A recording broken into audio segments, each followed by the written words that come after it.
Onabambo emu nsam eyade aye dadwene ewa adehye te Kodiekrom and Deduako anu nyina wo forikrom abato mpesua no eso na adehye yi echirem akro no bo no awudie no ne ade ade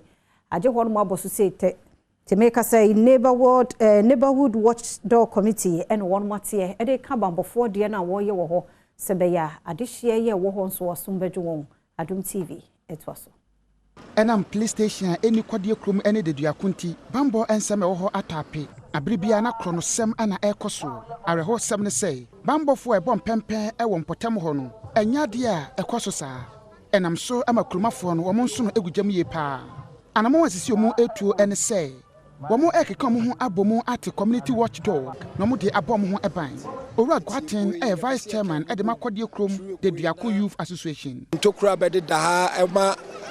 akrono ekoso eno ye pese ni nyina eba fom true say yakan ho abomu no ye be create watchdog abrano bia ye be petro aha ahwe se security sembe boko kroma konfo no se no masi abawrem no eso bete wa ha emabunu kwei wo mobotai ene se won beboa emabuna wo mpotam ho adie emra mo epa Kodiekrom Deduako youth association ho entoma no emra se bedwani owo oforukrom abato empeso so Dr. Imano Mafo e kire hia sefata se Ilevia Ghana ban ekofa ba no edisi etimi esomu Ghana ha ba bia obeko bia de ye ka ne se emrantie maba wanya adwuma nye afei eba development so a obia se opese ye ne kwan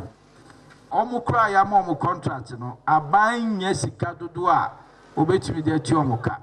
enu nti na aban se ne ebe ya aban betumi anya sika no yen tax levy ya yen put levy on electronic transactions na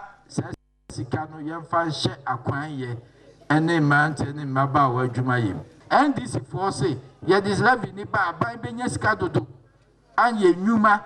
ama ebeye din se Ghana fo beto abetia o enti ese ye ma ye ni da ho ni eti ase se enye sebi ni boni mu a Kodiekrom hene nana Kofi Owusu odikan wo kirema wo mo ade puntuduma wudo pina eba begu akwan mu afia ye besimi ekwan ya kai jejina oni ade ni nyina no mani nyi ho timi ankasa mi beye tam na bibia e de amakuri ekura dwane e bebia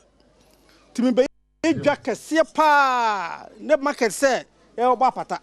e de amakuro wi makuro so e de etumpon mi ankasa makwa ban mu metu anamon Kodiekrom kwa nyina beye ni nyina 3 kilometers ya beye ni nyina ya chichem first second third ono woni ampinim mi ankasa na mtu anamon kwa omo so tumi beta akira ma bia den ayiye de to so biem e be police station okura mu cause enema okura ni ade no mani nyi ho yese ye police station okura mu amakura bambo eye kese Kofi Asare amane eboni